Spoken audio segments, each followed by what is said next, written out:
अखिलेश यादव से बात करें मेरे सहयोगी पंकज झा, सीधे आपको लेकर चलते हैं। क्योंकि भारतीय जनता पार्टी ने जनता को दिक्कत और किल्लत के अलावा कुछ नहीं दिया। ये तो प्रधानमंत्री मोदी कह रहे हैं कि आप लोग जो भ्रष्टाचार का इत्र फैला रहे हैं यूपी में।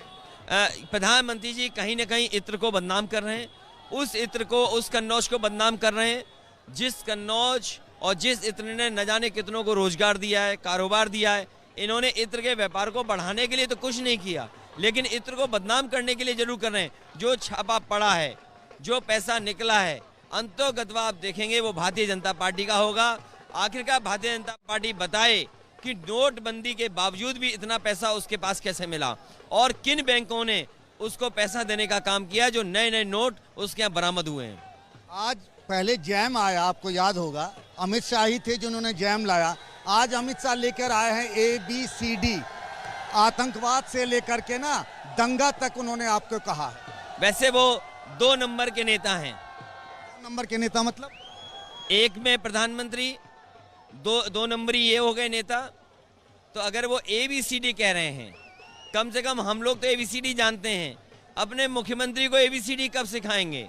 योगी जी को तो ABCD पता है। मुझे नहीं लगता है कि ABCD मुख्यमंत्री जी को पता होगी। कम से कम उन्हें अपने मुख्यमंत्री को ABCD सिखानी चाहिए, क्योंकि जिस मुख्यमंत्री ने वादा किया उत्तर प्रदेश में कि हम लैपटॉप देंगे, स्मार्टफोन देंगे, टैबलेट देंगे, यहाँ बताओ ये तो रहे हैं, अभी शुरुआत हो तो गई। नौजवान को अगर यहाँ लैपटॉप या टैबलेट मिली हो तो बता दें।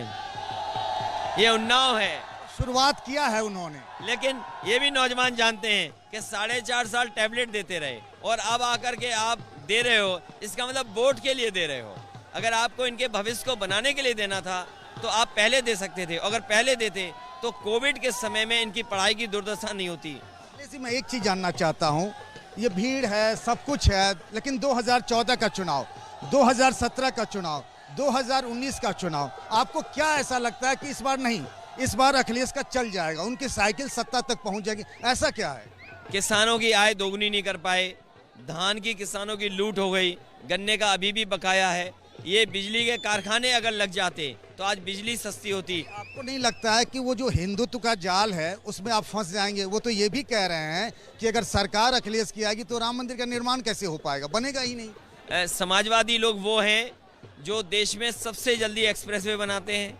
देश में अगर कभी आकलन होगा कि मेट्रो किसने जल्दी बनाई है तो उत्तर प्रदेश में लखनऊ में सबसे जल्दी मेट्रो बनी है। ये भारतीय जनता पार्टी के लोग मंदिर बनाना नहीं चाहते हैं, मंदिर के नाम पर केवल वोट लेना चाहते हैं। और अगर समाजवादियों को बनाना होता तो रिकॉर्ड टाइम में बनाते, उनसे अच्छा बनाते, उनसे बेहतर बनाते। और जो फैसला सुप्रीम कोर्ट ने दिया है, जो फैसला सुप्रीम कोर्ट का है, उस मंदिर को कैसे कोई रोक सकता है? और अगर ये होम मिनिस्टर कह रहे हो, दिल्ली के मंत्री कह रहे हो, उन्हें ये बताना चाहिए वो सुप्रीम कोर्ट के फैसले को कोई नहीं रोक सकता है। लेकिन जिस गृह राज्य मंत्री ने और गृह राज्य मंत्री के बेटे ने किसानों को कुचल करके जान ली है, उसको अपने बगल में क्यों बैठाते हैं? उसको अपने साथ हवाई जहाज में क्यों ले जाते हो?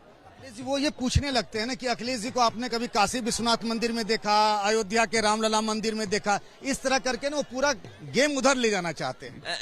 देखिए, वो कुछ भी करें, काशी विश्वनाथ मंदिर के वहाँ के जो पुजारी, वहाँ के जो सेवा वाले लोग हैं, वो जानते हैं कि मानदेय किसने बढ़ाया है।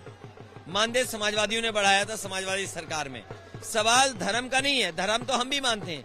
सवाल ये कि किसानों की आय दोगुनी हुई कि नहीं हुई, ये किसानों की आय कब दोगुनी करेंगे, नौजवानों को नौकरी रोजगार कब देंगे, इन बातों से बचने के लिए और महंगाई का कोई सवाल न पूछ ले, ये कैसे बताएंगे? ये इस बार एक बार बताइए मुझे, मंडल चलेगा, कमंडल चलेगा, महंगाई चलेगी, क्या चलेगा? इस बार बेरोजगारी, महंगाई और किसान की बर्बादी चलेगी, क्योंकि इन्होंने तीनों को बर्बाद किया है, उत्तर प्रदेश को पीछे ले जाने का काम किया है। आखिरी सवाल ये है कि आपको नहीं लगता कि ओवैसी साहब को भी साथ ले लेते तो थोड़ा बेहतर होता?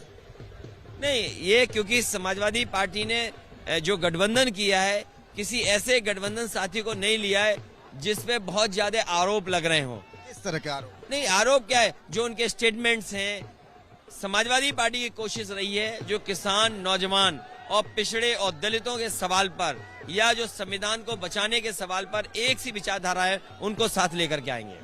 आखिरी सवाल ये पूछना चाहता हूँ, आपने बहुत छोटी छोटी पार्टियों के साथ गठबंधन कर लिया, मन मिल गया, लेकिन एक बार पूरी क्लियर कट वो तस्वीर आ जाती कि इतने सीटें पर वो लड़ेंगे, क्या कोई डिप्टी सीएम होगा या सब कुछ वो कब तय होगा, लेकिन बड़ा कंफ्यूजन है। देखिए, जब सभी लोगों से इस बात का समझौता हो गया कि कौन कितनी सीटें लड़ेगा, किसके हिस्से में कितनी सीटें आएंगी, तभी समझौता अनाउंस हुआ है। सब तय है, सब तय है, सीटें तय हैं, सीटें तय होने के बाद ही समझौता अनाउंस हुआ है। आखिरी सवाल, डिम्पल जी को कोरोना हुआ था, उनकी बिटिया को भी, अब सब लोग ठीक हैं? दोनों ठीक हैं, और क्योंकि जो उनको दोनों वैक्सीनेटेड थे, डिम्पल को दोनों वैक्सीन लग चुकी थी, बेटी को भी वैक्सीन लग गई थी, उसके बाद भी रिपोर्ट पॉजिटिव आई, इसलिए एहतियात के लिए मैं भी कुछ दिन के लिए घर में रहा, जिससे कि जब रिपोर्ट मेरी नेगेटिव आया तो मैं भी बाहर निकलूं। मैंने 2 टेस्ट कराए, दोनों में नेगेटिव हूं। तो प्रचार में डिम्पल भी दिखेंगे या अखिलेश यादव अकेले साथ साथ अकेले ही रहेंगे, या दोनों का साथ भी होगा? चुनाव में डिम्पल भी आएंगी और पार्टी के जितने भी वरिष्ठ नेता हैं वो भी चुनाव में रहेंगे, क्योंकि इस समय रथ यात्रा चल रही है, तो रथ यात्रा पे ज्यादा फोकस है, क्योंकि एक जिले में जाकर के जितना ज्यादा संपर्क कर सकें वो कोशिश है। जब चुनाव होगा तो आप देखेंगे पार्टी की सभी लीडरशिप जगह जगह दिखाई देगी। एबीपी न्यूज से बात करने के लिए बहुत बहुत शुक्रिया आपका। तो अखिलेश यादव क्राउड को ऐसे ही वेव कर रहे हैं, और ये भीड़ है, उनको लगता है जो 2014 में नहीं हुआ, 2017 में नहीं हुआ, 2019 में नहीं हुआ, इस बार वो करिश्मा कर सकते हैं, इस बात का उनको भरोसा है। कैमरामैन सुंदर के साथ पंकज झा, एबीपी न्यूज, उन्नाव। तो अखिलेश यादव की खास बातचीत आपने सुनी। कह रहे हैं कि बीजेपी मंदिर के नाम पर सिर्फ वोट बटोरती है। अगर समाजवादी पार्टी बनवा रही होती मंदिर तो बीजेपी से ज्यादा तेजी से निर्माण करके हम दिखा देते। और महत्वपूर्ण बात यह कि जो टैबलेट अब योगी सरकार की तरफ से बांटे जा रहे हैं, उसे लेकर भी कहीं ना कहीं कटघरे में योगी सरकार को खड़ा कर रहे हैं अखिलेश यादव, ये कहते हुए कि 4.5 साल तक सुध नहीं ली और अब वोट के लिए लोगों को टैबलेट का झांसा दे रही है योगी सरकार।